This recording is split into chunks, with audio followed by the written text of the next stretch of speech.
तत्व ज्ञान पाठमाला भाग 1 सात तत्व की भूल संबंधी अपनी यहाँ चर्चा चल रही थी। यह जीव किस प्रकार की भूल को कर करके इस संसार में परिभ्रमण कर रहा है। तो वो जो मूल में अपने अंदर में भूल पड़ी हुई है, वो आज की नहीं है, अनादिकाल की है। और अनादिकाल की होने के कारण से हम अनादिकाल से दुखी हैं। ऐसा नहीं है कि हम आज यहाँ पर मनुष्य गति में ही दुखी हैं। जितने भी भव हमने धारण किए ना, उन सभी भवों में हम दुखी ही रहे। हमें लगता है कि हम यहाँ पर सुखी हैं थोड़े बहुत, तो वो कह रहे कि वो कैसा सुख है कि वो तो क्षणिक सुख है। तो उस क्षणिक सुख की प्राप्ति नहीं करनी है हमें। वो शाश्वत सुख की प्राप्ति के लिए यहाँ पर वो सात तत्व संबंधी भूल को हमें अंतर से निकालना पड़ेगा। इसलिए यहाँ पर ये जो भूल की चर्चा अपन कर रहे थे, जीव अजीव आश्रव बंध और संवर तत्व संबंधी अपनी भूल की चर्चा हो चुकी थी। निर्जरा और मोक्ष तत्व संबंधी भूल की चर्चा अपने को प्रारंभ करनी है। चलिए देखिए, एक होमवर्क दिया था मैंने परिचय के बारे में, आप लोगों ने पढ़ा?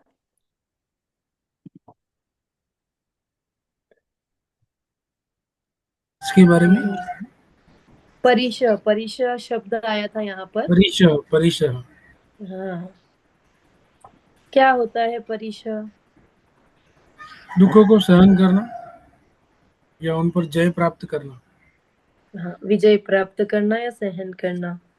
किस प्रकार के परिचय होते हैं? मुनिराज वैसे तो मुख्य रूप से परिचय जयी होते हैं मुनिराज। 28 मूल गुण पालन करते हुए परिचय जैसे ठंडी लगना, गर्मी लगना, मच्छरों हम्म का डांस इत्यादि सहन करना, और चलते हुए पैरों में छाले पड़ जाना। 22 प्रकार के परिचय होते हैं, हाँ, 22 है ना? परिचय से। तो उसके लिए जैसे क्षुधा, तृषा, शीत, उष्ण, हाँ, है ना? मच्छरों का काटना जिसको दंश मशक कहते हैं।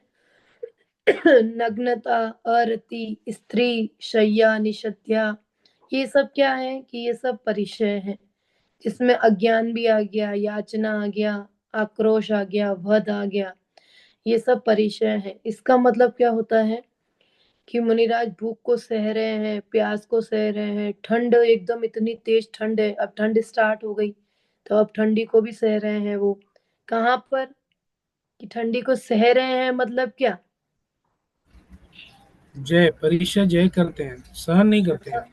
सहन नहीं करते, विजय प्राप्त करते हैं, है ना? मतलब सहन जैसे करेंगे तो बेचारे हो जाएंगे ना। सहन करेंगे और तो बेचारे मुनिराज हो जाएंगे। बेचारे नहीं होते हैं, वे तो कहाँ जा करके शूरवीर होते हैं। उनके ये सहज ही होता है। हम्म। सहन करना तो हम अपने आप को भी कह सकते हैं कि हमारे पास यदि कोई कपड़े नहीं है तो हमने सहन कर लिया। बेचारे जो गरीब होते हैं, गरीबों के पास में कपड़े नहीं होते हैं, उनके बच्चे बेचारे ऐसे ही रहते हैं, वो भी तो सहन कर रहे हैं। फिर उनमें और मुनिराज में डिफरेंस क्या हुआ?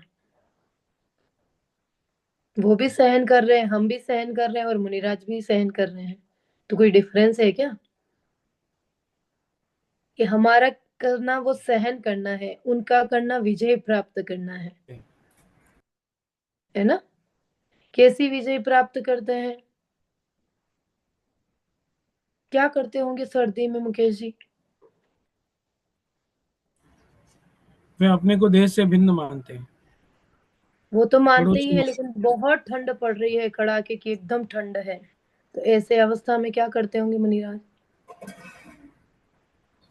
ध्यान लगाए, ध्यान की अग्नि जलाते हैं, वो ध्यान ध्यान में बैठते हैं।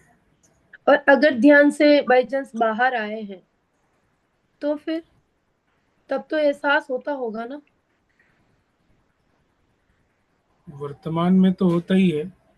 वर्तमान की बात नहीं कर रही हूँ, अपन तो सामान्य चर्चा कर रहे हैं कि ध्यान से बाहर तो देखो छठवें सातवें गुण स्थानवर्ती मुनिराज आते ही है, आते हैं। नियम से ही आते हैं। तो फिर ऐसी अवस्था में कुछ तो अनुभव होता होगा। शास्त्र लिखते हैं, प्रवचन दे मतलब व्याख्यान करते हैं। उनका ध्यान उस तरफ जाता ही नहीं है, हम्म। और यदि चला भी गया तो उस प्रकार के विकल्प नहीं होते बहुत प्रकार के। जैसे ठंड है तो हल्का सा अनुभव हुआ तो इसका मतलब ये नहीं कि वो दुखी हो रहे हो, अरे मुझे ठंड लग रही है, ऐसा अनुभव नहीं करते हैं। विकल्प आया और गया, उस विकल्प में हम लोग क्या करते हैं, उपाय ढूंढते ढूंढते हैं, है ना, सॉल्यूशन ढूंढते हैं ना ईशान जी। कि अब ठंडी लग रही है और विकल्प आ रहा है ठंड लग रही है, तो अपन ने फैन ऑफ कर दिया, बराबर, एसी ऑफ कर दिया, अपने को ठंड अपन जैकेट लाके पहन लेंगे। वो मुनिराज इस प्रकार के कोई विकल्प नहीं करते, उनको ऐसे विकल्प ही उत्पन्न नहीं होते। इसको कहते हैं परिचय को जीतना, है ना। विकल्प नहीं आता हो ऐसा नहीं है। समुद्र के किनारे बैठे हैं ऐसी ठंड में, बैठते ही वो इसलिए ही कि ध्यान करने के लिए, लेकिन बैठे हैं और उज्जवल जी यदि विकल्प आ गया तो, कि विकल्प को विकल्प की तरह जानते हैं।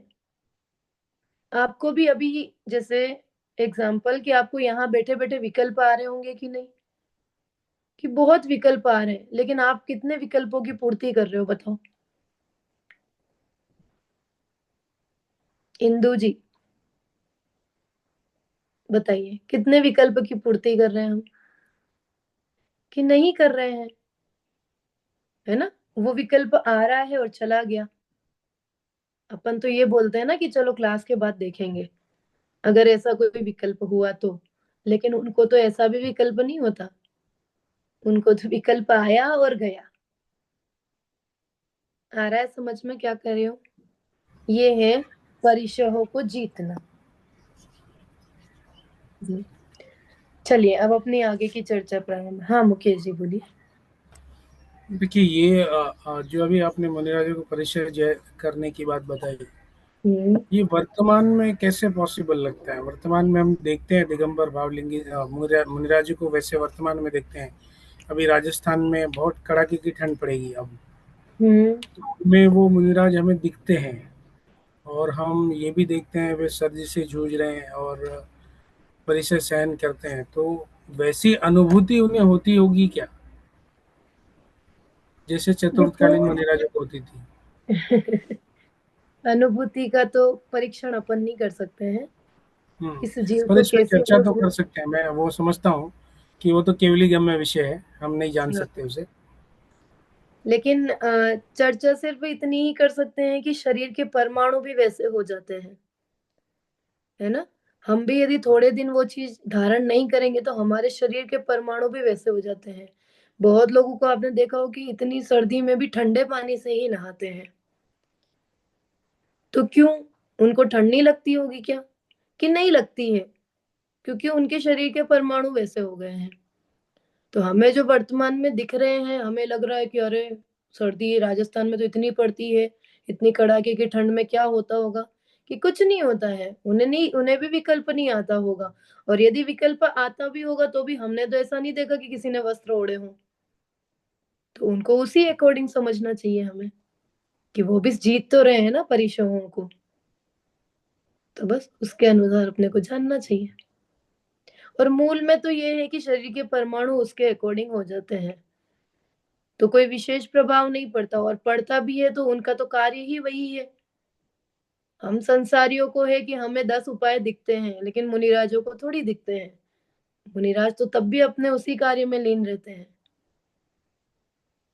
तो इस प्रकार से वो भी परिचयों को जीतते हैं, है ना। चलिए अपनी यहाँ चर्चा चल रही थी, पेज नंबर है ईशान जी 11 पर। आप ग्रुप में बुक डाल देंगे, पीडीएफ? ओके। देखिए लास्ट वाला पॉइंट अपनी चर्चा करनी थी,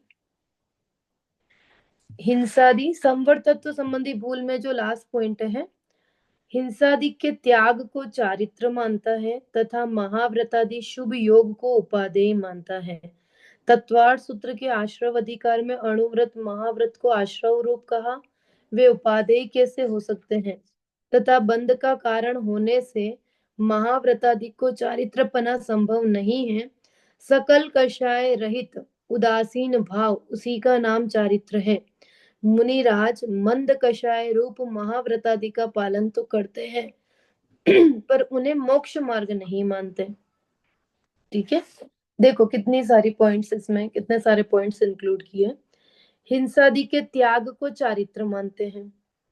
ठीक है, हिंसादि का त्याग कर दिया तो दो प्रकार की चीजें होती है, एक अणुव्रति होते हैं, एक महाव्रति होते हैं। उज्जवल जी, अणुव्रति कौन होते हैं? अणुव्रति कौन होते हैं? जिनके 5 पाप का एक देश त्याग होता है। इंदु जी समझ में आ रहा है ना? 5 पापों का एक देश त्याग होता है, वो अणुव्रति होते हैं, और 5 पापों का सर्वथा त्याग होता है, उनको कहते हैं महाव्रति। बराबर। तो जो अणुव्रति और महाव्रति है, तो उनको यहाँ पर कह रहे हैं कि वो, उनको उपादेय कैसे माना जा सकता है, और वास्तव में वो उपादेय नहीं है। जो कषाय का कारण है वो उपादेय नहीं हो सकता। सिंपल सी चीज है। क्लियर हो रहा है कुछ उज्जवल जी? जो कषाय के कारण है वो हमारे लिए उपादेय नहीं हो सकते हैं, क्योंकि कषाय का कारण होने से वो हमेशा बंधेगा, है ना?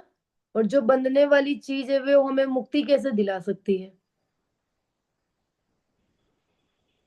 तो हमें तो चाहिए मुक्ति, और मुक्ति के लिए ये जो बंधन वाले कारण हैं उनका हमें अभाव करना पड़ेगा।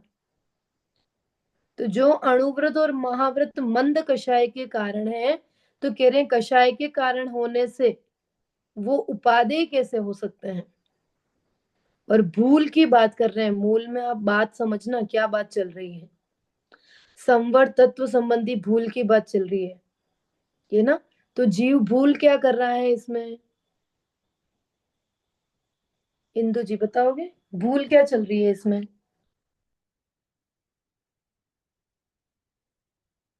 अनम्यूट कर मतलब उससे दीजिए। अटैच नहीं होना चाहिए, और वो कर नहीं पा रहे हैं। मतलब जो भी कर्म आते हैं उससे बनना नहीं चाहिए, और उस चीज को एक्सेप्ट नहीं कर पा रहे कि भी। लेकिन मिस्टेक क्या हो रही है, मैं ये पूछ रही हूँ। हम जो मिस्टेक कर रहे हैं, सॉरी मुनिराज कर रहे हैं, तो वहां मिस्टेक क्या हो रही होगी? क्योंकि संवर निर्जरा तो उनके ही होती है, मुनिराजों की ही होती है ना, तो उनके संवर निर्जरा हो रही है। तो यहाँ कह रहे हैं कि शुभ योग को जो उपादेय मानता है, तो क्या वास्तव में वो उपादेय है क्या, कि शुभ नहीं योग है? भी कर्म का ही कारण है, मतलब कर्म ही बनते हैं। बंधन का ही कारण हाँ, हाँ। है ना? इसलिए हम उसको उपादेय नहीं मान सकते, हम्म। ग्रहण करने योग्य नहीं मान सकते हैं। लेकिन हम यह चीज, अज्ञानी जीव वो मानता है। क्लियर हुआ कुछ? वास्तव में तो नहीं मानना चाहिए। पाप भी पाप बंध का कारण है, पुण्य भी बंध का कारण है ना? मंद कषाय भी बंध का कारण है।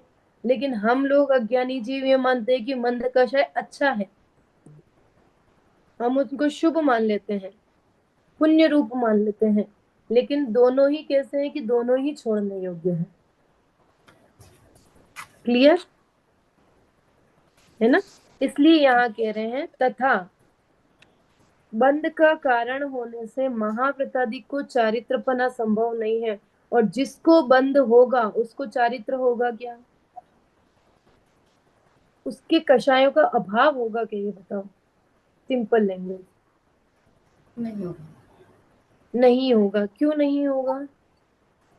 क्योंकि निरंतर कर्म का बंधन चल ही रहा है ना।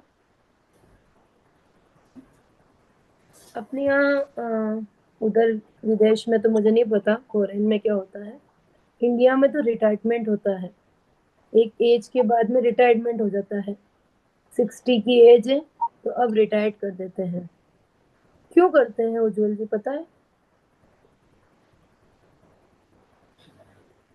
वो अभी एज हो गया है, तो फिर वो अभी देख, इधर भी अभी 60, हमारे यहाँ भी 65 के एज में रिटायर कर देते हैं। अच्छा, वहां पे भी हो जाते हैं। हाँ हाँ। बराबर। तो क्यों कर देते हैं?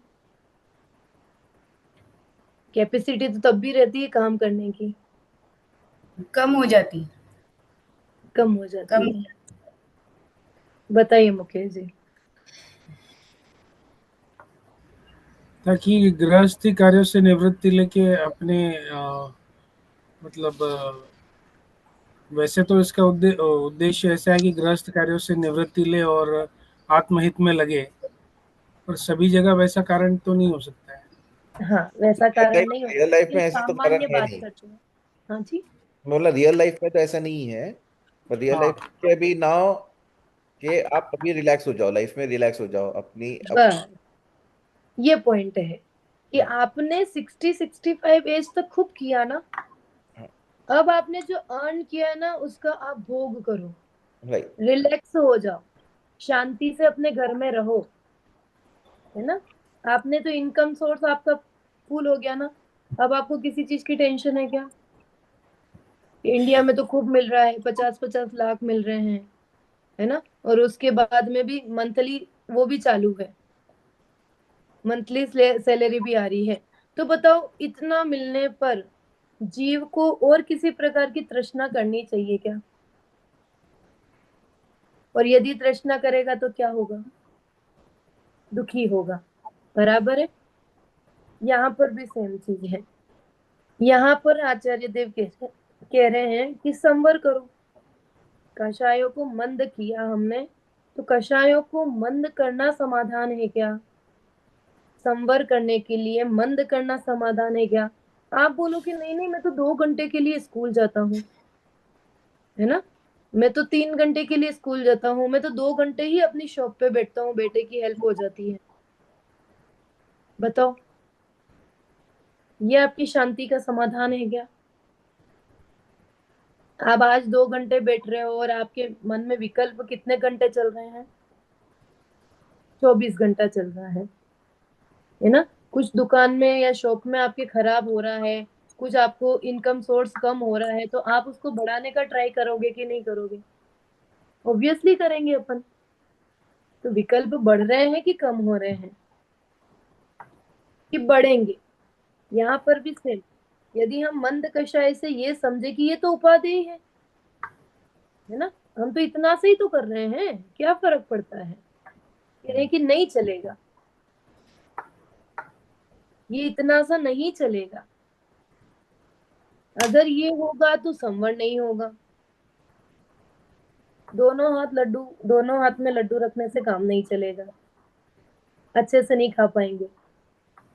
इसलिए क्या करना पड़ेगा कि आपको उसका तो अभाव करना ही पड़ेगा। यदि आप उसको उपादेय मान लोगे तो उसको छोड़ नहीं पाओगे, हम्म। और छोड़ना है तो क्या करना पड़ेगा कि उसका विकल्प छोड़ना पड़ेगा, त्यागना पड़ेगा। तभी चारित्र संभव है, अन्यथा चारित्र नहीं होगा। क्लियर? हम्म। ये जीव भूल कर रहा है, इसलिए कहा मुनिराज मंद कषाय रूप महाव्रतादिक का पालन तो करते हैं, पर उन्हें मोक्ष मार्ग नहीं मानते, उन्हें निर्जरा का कारण नहीं मानते। वो उस भूमिका में नहीं करेंगे तो चलेगा नहीं, है ना। लेकिन उसके बिना कि हम उन्हीं विकल्पों में उलझ के रह जाएं, तो कह रहे हैं कि उससे भी नहीं काम चलेगा, वो भी आपको छोड़ने पड़ेंगे। उपदेश देना ईशान जी कोई गलत बात है क्या? बताओ। मुनिराज उपदेश दे रहे हैं, ग्रंथ लिख रहे हैं, हम जैसे अज्ञानी जीवों के लिए ग्रंथ लिख रहे हैं, बुरी बात है क्या? नहीं। तो फिर यहाँ तो कह रहे हैं कि उसका भी काम, वो काम भी नहीं करना। हाँ, नहीं, उनके लिए तो वो भी नहीं है, मतलब ये करने योग्य नहीं है। हाँ, उन उस भूमिका में उनको करने योग्य एकमात्र आत्म ध्यान है, शुद्धोपयोग दशा है। उस शुद्ध अवस्था की प्राप्ति करना वही उपादेय है वहां पर, और किसी भी चीज को हम उपादेय नहीं ले सकते। कदाचित विकल्प आ सकते हैं क्योंकि अभी कषायों का उदय शेष है ना। अभी सर्वथा सारी ही कषायों का अभाव तो हुआ नहीं है, 3 कषाय चौकड़ी का अभाव हुआ है। तो जब धीरे धीरे कषायों का अभाव होता जाता है, वैसे अंदर में उतनी ही विशुद्धता भी बढ़ती जाती है, वीतरागता बढ़ती जाती है ना। तो वो धीरे धीरे चीज कम होती जाती है, लेकिन हम उसको मोक्ष मार्ग नहीं मान सकते। और यदि हम मोक्ष मार्ग मानते हैं तो कह रहे हैं वो संवर तत्व संबंधी भूल है। आया समझ में? चलिए आगे देखिए, निर्जरा तत्व संबंधी भूल। आज ये विषय अपन पूरा कर देंगे। देखिए फर्स्ट पॉइंट, वीतराग भाव रूप तप को तो जानता नहीं है, बाह्य क्रिया में ही लीन रहे उसे ही तप मान करके उससे निर्जरा मानता है।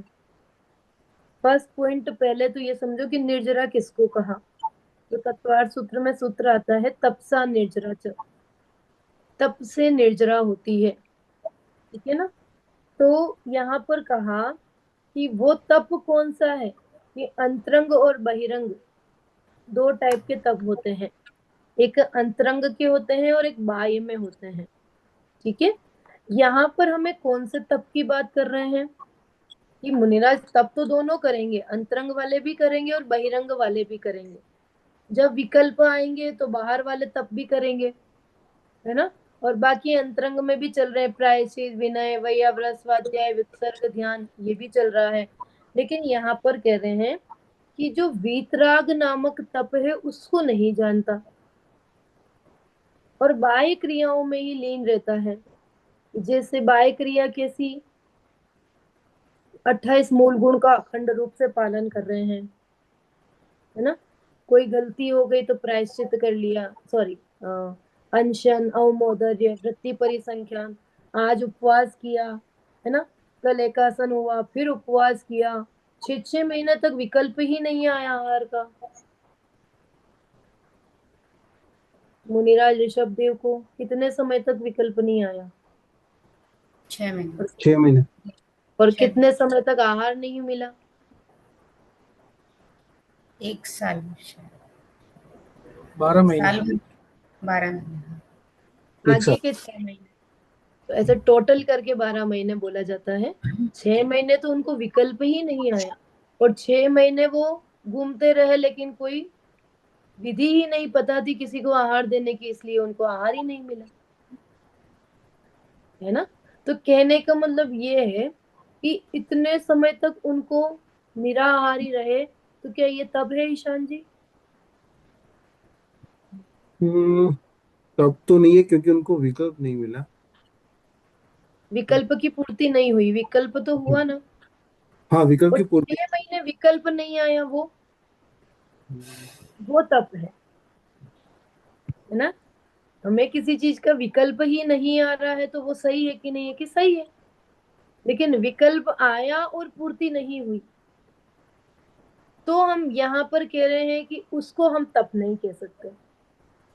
तो मैं क्या विकल्प आया तो उसकी पूर्ति नहीं हुई तो वो तप नहीं है, विकल्प नहीं आया वो तप है।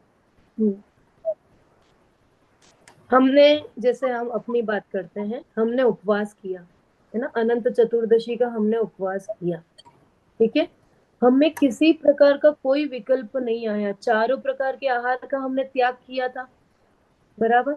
अब वो चारों प्रकार के आहार का त्याग किया और दिन भर में हमें कोई विकल्प नहीं है, हमारा बराबर स्वाध्याय चल रहा है, हम प्रवचन सुन रहे हैं, है ना, पूजन, भक्ति, स्तुति, पाठ, सामायिक सब कर रहे हैं, तो ये सही है?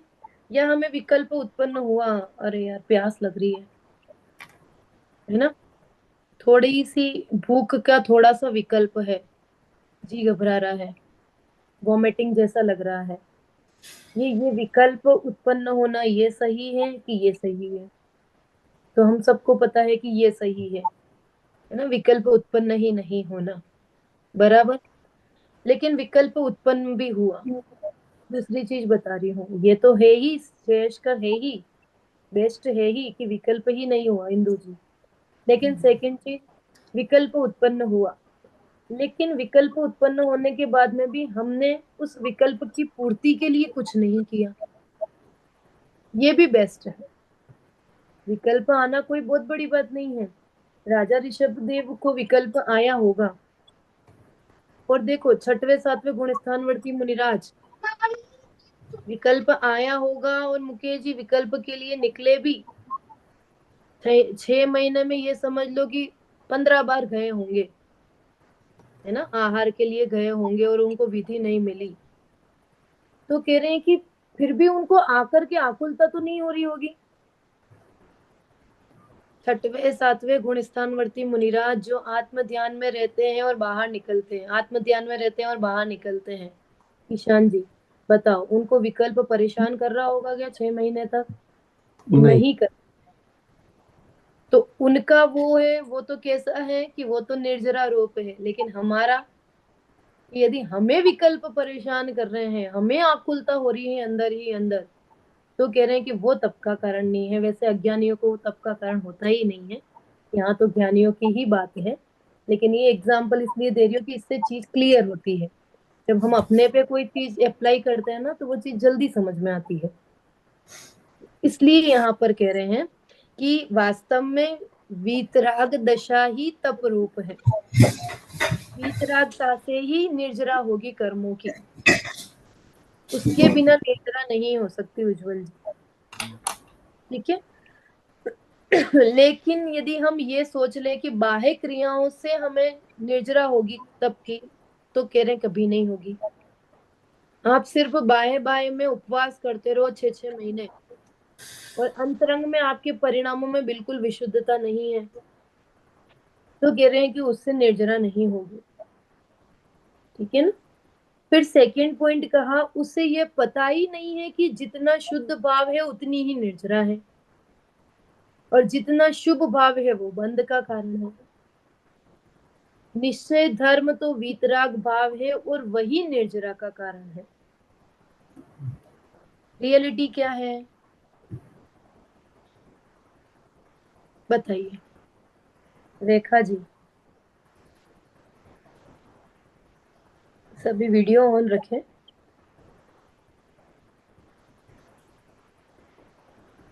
बताइए उज्जवल जी, रियलिटी क्या है? रियलिटी ये है कि शुद्ध तो भाव इसके ही निर्जरा का कारण है। हम्म, और शुद्ध भाव मीन्स क्या होता है? जो अपना स्वभाव है उस स्वभाव में रहना। गुड, है ना। जो हमारा स्वभाव है उस स्वभाव में रहना, वही वीतराग भाव है। बराबर।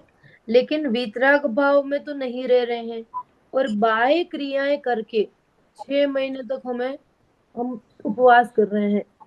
16 कारण जी के उपवास कर रहे हैं, अष्टानिका में उपवास कर रहे हैं, 10 लक्षण में उपवास कर रहे हैं, अष्टमी 14 को उपवास कर रहे हैं।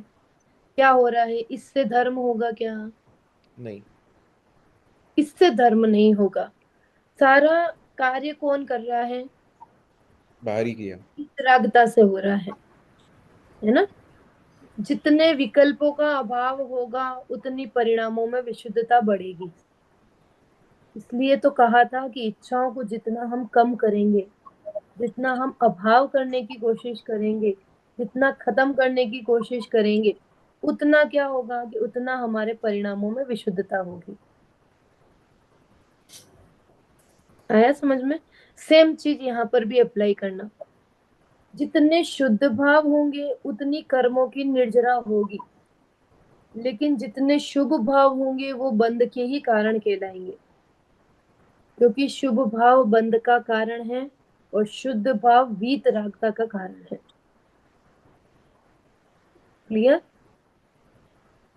शुद्ध भाव वीतराग भाव है, शुभ भाव बंध रूप भाव है। यदि हम शुभ भाव को उपादेय मान लेंगे, शुद्ध और तो शुभ। शुभ भाव को उपादेय मानने से क्या होगा कि वो बंध का कारण होने से हमारे संसार का अभाव कभी नहीं होगा, और संसार का अभाव नहीं होगा तो हमें सुख की प्राप्ति नहीं होगी। जिस प्रकार से हम अनादि से दुखी हैं वैसे ही दुखी होते रहेंगे। बराबर। या और वीतराग दशा हुई तो वीतराग दशा होने से कि फिर तो मोक्ष ही समझो। जितनी जितनी वीतरागता बढ़ रही है उतना जल्दी मोक्ष होगा। बराबर। तो ये है निर्जरा तत्व संबंधी भूल। आता है। बोलिए मुकेश जी। आता है। ये जो आपने कहा कि शुभ भाव से हमारा कार्य होगा नहीं, पूजा दान दयादि व्रत संयम इत्यादि हम ग्रहण करेंगे, इससे कार्य नहीं होगा।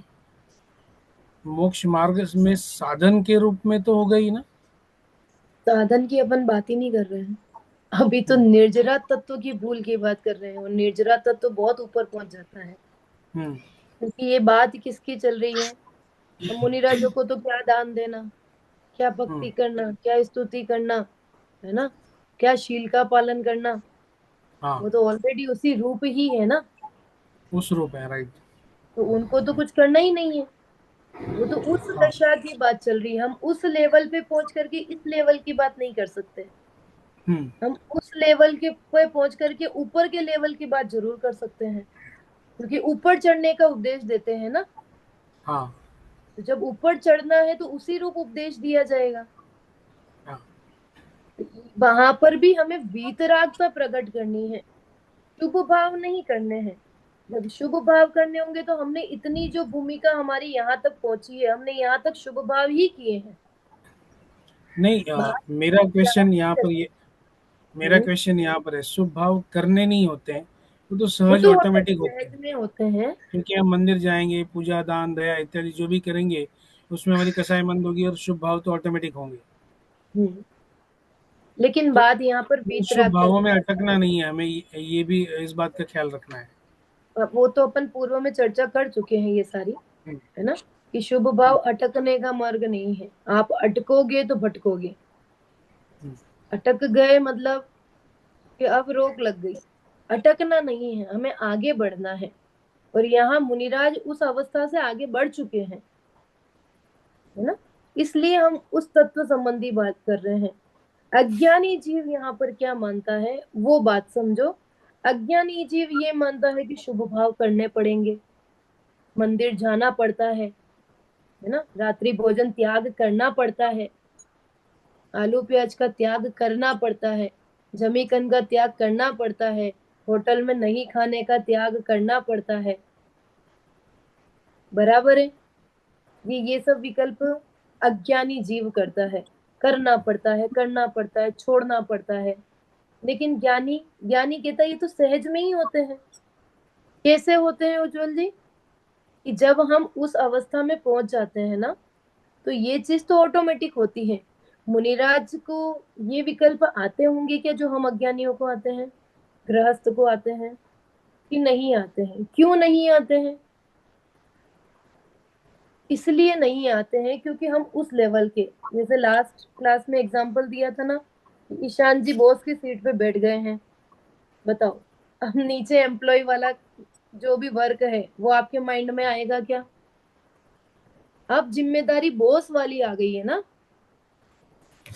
अब बॉस वाली आ गई तो अब वही कार्य करेंगे अपन। अपन क्यों सोचे कि एम्प्लॉय क्या कर रहा है नहीं कर रहा, मतलब विकल्प तो करेंगे, लेकिन अब आपका मेन कार्य क्या है? या मेन कार्य है आप बॉस हो और उसके अकॉर्डिंग या आप कंपनी को कैसे आगे बढ़ा सकते हो। नीचे वाला देखेगा कि एम्प्लॉय क्या कर रहा है नहीं कर रहा है, काम कंप्लीट कर रहा है कि नहीं कर रहा, प्रोजेक्ट कंप्लीट कर रहा है कि नहीं। ये आपका वर्कलोड नहीं है ना, आपका वर्कलोड है आप कंपनी को आगे कैसे बढ़ाओ। बराबर, यहाँ पर भी ऐसा ही है। जब मुनिराज उस दशा में पहुंच गए तो अब उन्हें ये नीचे वाले विकल्प की जरूरत ही नहीं है। वो शुभ भाव तो उनके सहज में ही हो रहे थे और होते रहेंगे। वो शुद्ध भाव करने का भाव होता है उनको। वो शुद्ध भाव कब कि उनको भी करने नहीं पड़ते, वो भी सहज में होते हैं।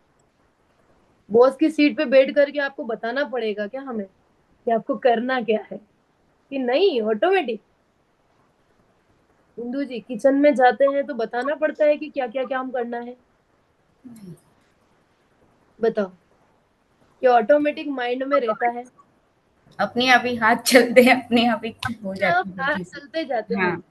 हैं, है ना, कोई बोलता नहीं है, बताता नहीं है। ऐसे ही यहाँ पर वीतरागता अपने आप होती जाती है, कहना नहीं पड़ता, बताना नहीं पड़ता, शुभ भाव करने पड़ते हैं ऐसा कहना नहीं पड़ता, वो तो सहज में ही होते हैं। जब ये भाव नहीं होंगे तो यही भाव होंगे। आ रहा है समझ? अशुभ भाव तो होंगे ही नहीं किसी कीमत पर। तो बचे कौन से? शुभ भाव और शुद्ध भाव।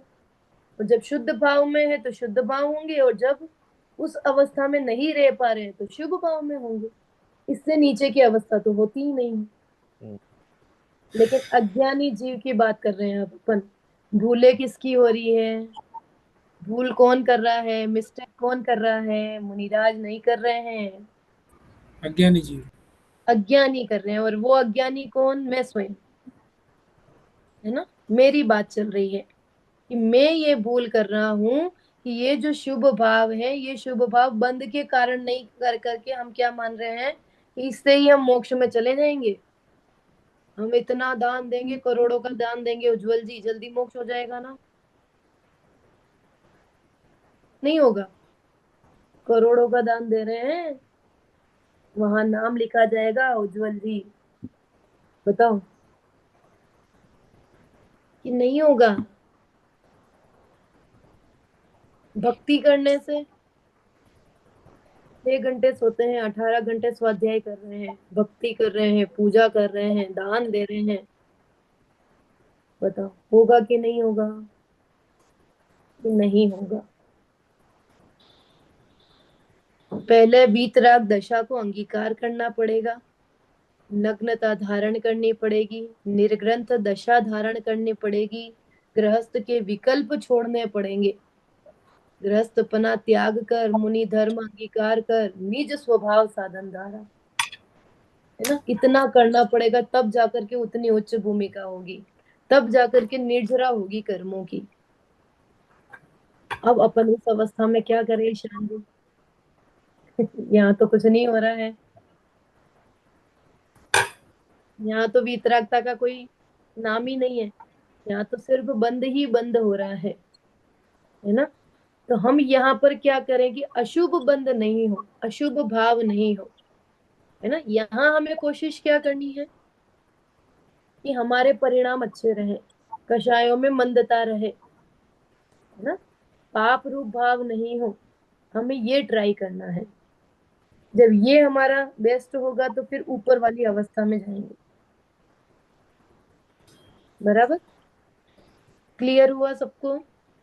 मैम एक क्वेश्चन है, बहुत टाइम से दिमाग में चल रहा है। जैसे अभी पर्यूषण हुआ तो बहुत जनों ने तप उपवास किए, 10-10 उपवास किए। उन लोगों ने 10 उपवास किए पर पूरे समाज को खाना खिलाया, ये किया, तो उनका तप कम हो गया क्या मतलब? और जो नहीं कर पाया कोई आर्थिक स्थिति से, तो उसके लिए भी लोग फिर कमेंट्स करते कि भाई उसने नहीं किया, उसको करना चाहिए था सेलिब्रेट उसको। तो वो सेलिब्रेशन होना चाहिए कि नहीं होना चाहिए मतलब? देखो, दो चीज है।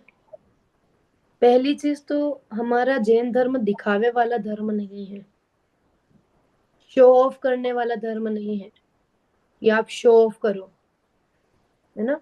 मुनिराजों ने साल भर तक कुछ नहीं खाया तो क्या शो ऑफ किया होगा? राजा ऋषभ देव को जब पहली बार आहार हुआ होगा तो सेलिब्रेशन हुआ होगा,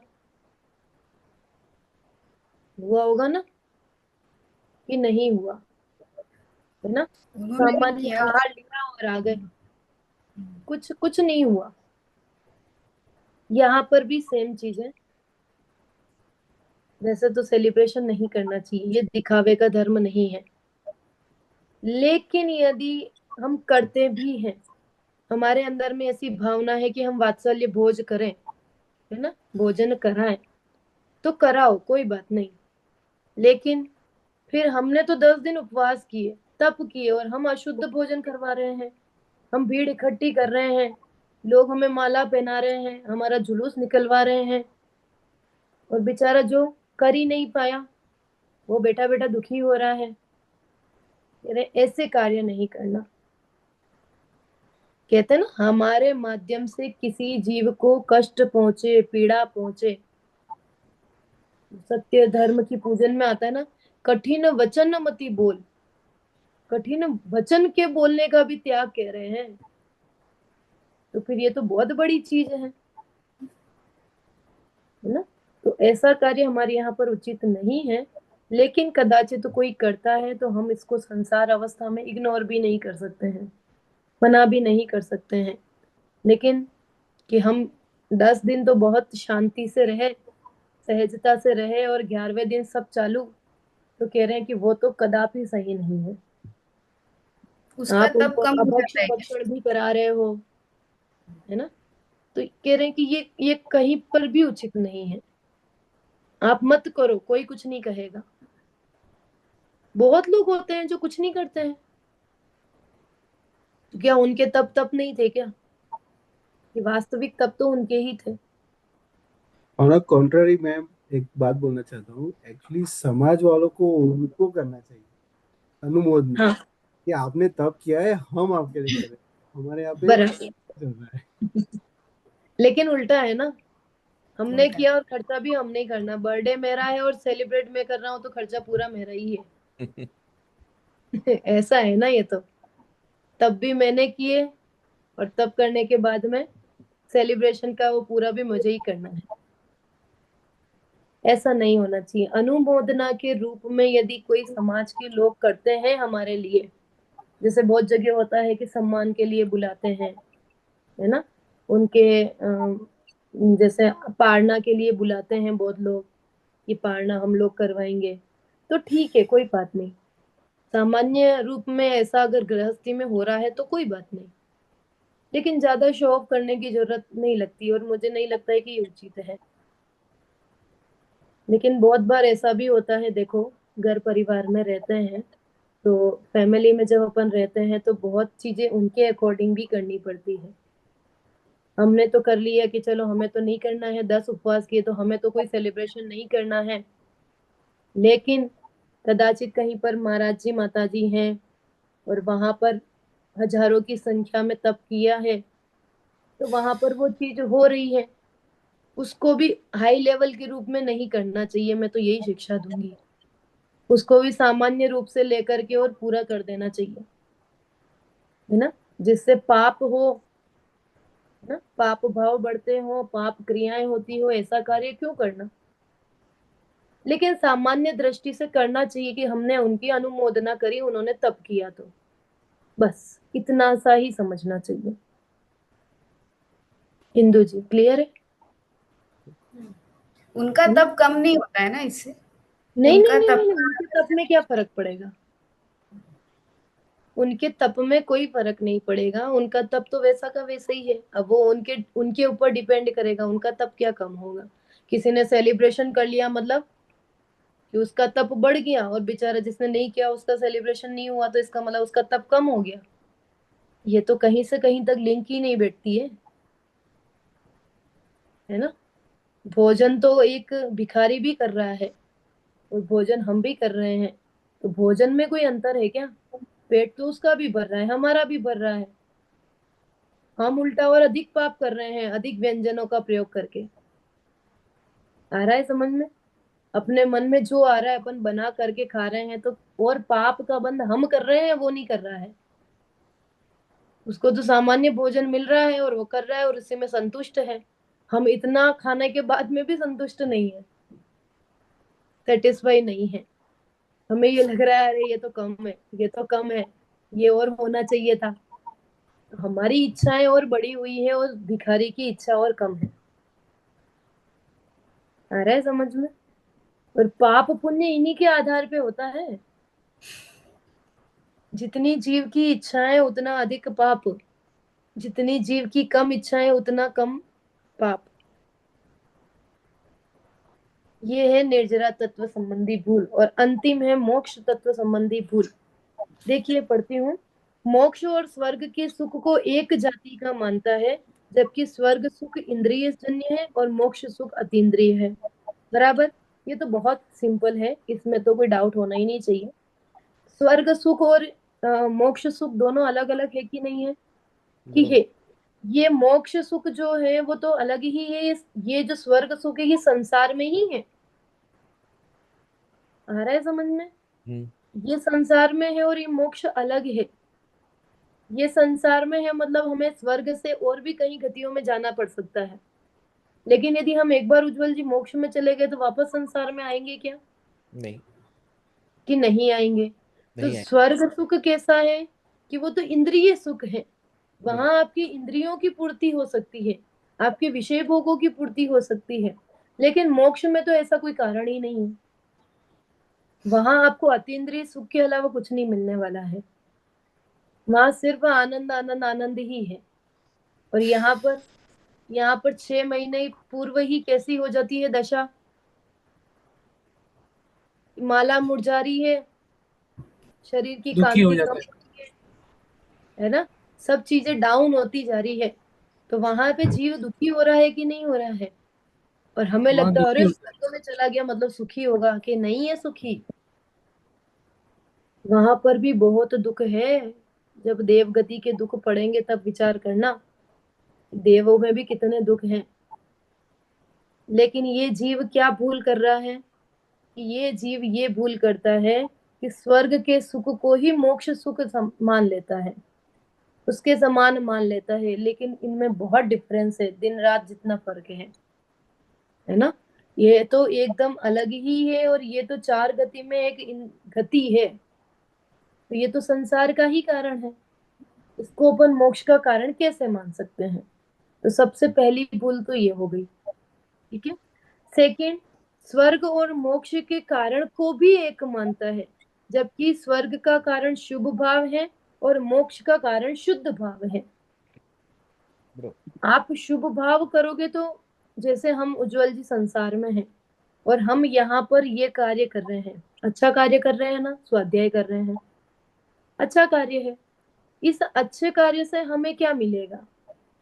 स्वर्ग इस में। अच्छे कार्य का फल मिलेगा कि आप स्वर्ग में चले जाओगे, बराबर। मोक्ष में तो नहीं जाओगे ना। मोक्ष में जाने के लिए क्या करना पड़ेगा? शुद्ध भाव करना चाहिए। शुद्ध भाव। हाँ, शुद्ध भाव करना नहीं पड़ेगा, वो भी अपने आप हो जाएगा।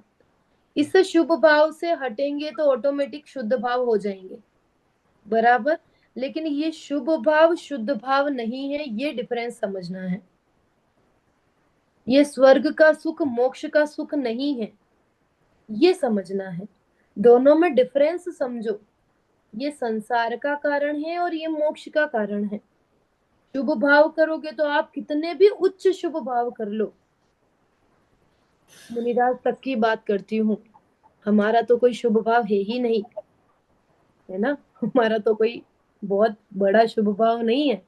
लेकिन मुनिराज का, मुनिराज 28 मूल गुणों का अखंड रूप से पालन कर रहे हैं।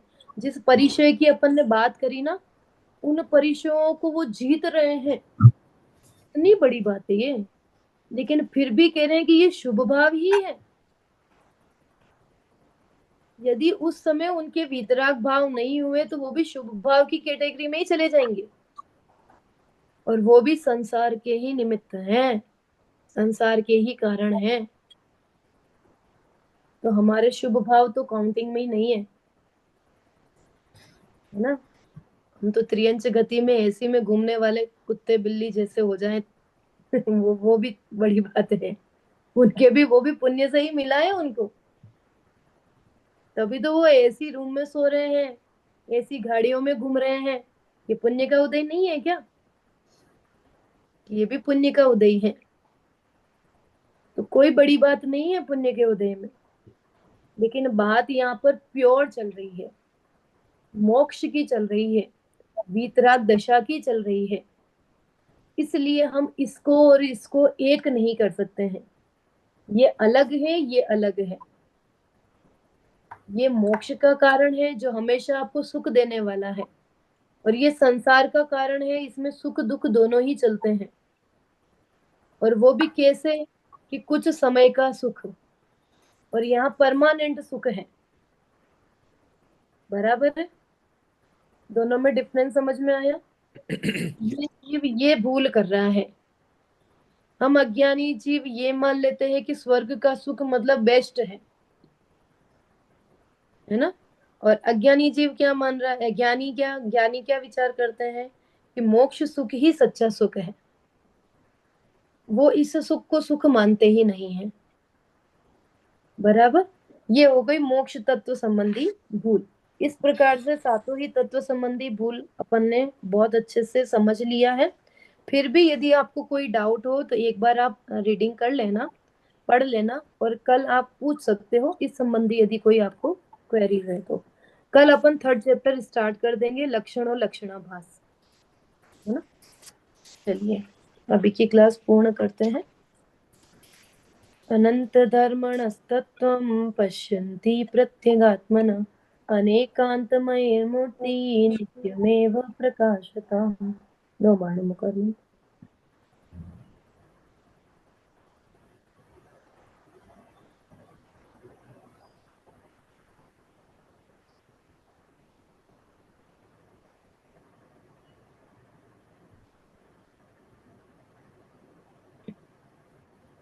जय बोलो द्वाशांग में जिनवाणी माता की जय। जय जय जिनेन्द्र।